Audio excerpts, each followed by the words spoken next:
जो पद पर नहीं है वही ज़्यादा बोल रहे हैं भारतीय जनता पार्टी में या कहीं भी हो। निषाद जो पद पर नहीं है और जो लोग मलाई खा चुके हैं सत्ता की वो बाहर हैं, वो बोल रहे हैं।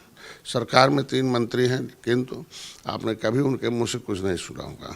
मेरे खिलाफ कभी एक शब्द नहीं किसी मंत्री ने बोला होगा, लेकिन क्योंकि वो सच्चाई जानते हैं, कितनी प्रतिबद्धता से काम हम लोग कर रहे हैं, निषाद पार्टी के कार्यकर्ता कर रहे हैं, उनको जिताने में, पार्टी को सत्ता में लाने में काम कर रहे हैं। आपने देखा होगा कि जो लोग बोल रहे हैं वो कभी अपने आप को साबित नहीं कर पाए। कभी बसपा की लहर में जीत गए, जमुना निषाद जेल में गए और उनको जेल में डलवाते लोग मंत्री हो गए।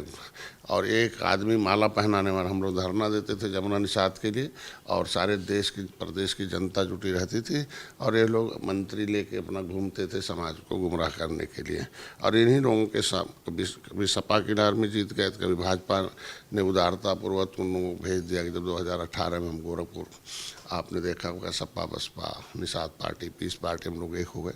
तो कई नेता जो है उस अभियान को जो हम लोगों ने जीत में बदला था गोरखपुर में, उसमें भी इनाम पा गए। तो वो सोचते हैं कि ऐसे ही डॉक्टर संजय को गाली देंगे तो फिर हमें भी फिर इनाम मिल जाएगा, बस यही है, उनको का कुछ है नहीं।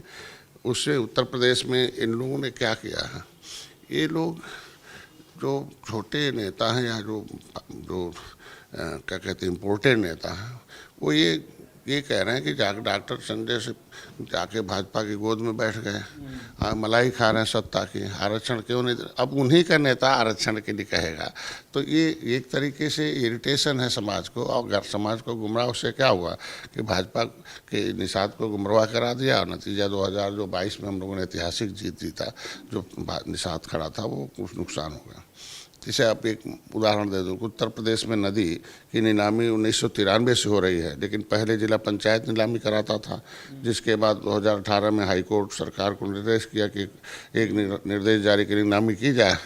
लेकिन उसमें 2018-19 में हाईकोर्ट के द्वारा नीलामी की प्रक्रिया शुरू होने लगी, किंतु फतेहपुर में और इदरीस और इरफान एक दो ऐसे व्यक्ति थे जो माफिया, जो 100-200 किलोमीटर नदी पर पूरा कब्जा किए होते थे। लेकिन माननीय मुख्यमंत्री जब मैंने इस बात को रखा तो उनके निर्देशन में मैंने कि गरीब मछुआरों को मिल जाए, उनसे खाली बंदूक दिखा कर मछली मारते हैं, ले लेते हैं कि साहब पट्टा हमारा है, लिए रहते थे थोड़ा पूरा, लेकिन पूरा कब्जा किए रहते थे। उनके हिसाब से हम लोगों ने समिति बनवाई हर 5 किलोमीटर पर कि गरीब मछुआरे ले लें, और उसका रेट भी हमने निर्धारित करा दिया 4000 रुपये प्रति किलोमीटर के हिसाब से। तो इसके मतलब 5 किलोमीटर का 20-25 हज़ार हुआ। लेकिन ये फिर माफिया ये लोग जब ये अब ये तो पता होना चाहिए कि ये लोग इन लोगों से किन के संबंध थे, कौन लोग थे, आखिर ये लोग पहले से राजनीति में थे सपा बसपा में, तो ऐसी प्रक्रिया निषादों की हिस्सा क्यों लुटा। इसके मतलब इन लोगों के संबंध उनसे थे। अब समाज लेने लगा, उनको समिति मिलने लगी और उनको समिति नहीं बनने देते थे।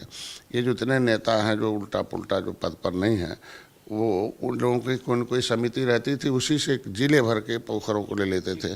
तो आज के दिन में मैं इतना कहूँगा कि जो आपने कहा कि भाजपा के साथ ये जो आप गठबंधन के बारे में आपने बताया, तो भाजपा के साथ आज भी हैं, कल भी रहेंगे, जब तक वो दरवाजे नहीं बंद कर देगा। मैंने बताया ना कि हम लोग चट्टान के तरह खड़े हैं कि विपक्ष के वो फर्जी पीडीए के खिलाफ हम लोग, आप देखे होंगे कि एकजुट हुए और उसको लोगों ने दूसरे वे में लिया।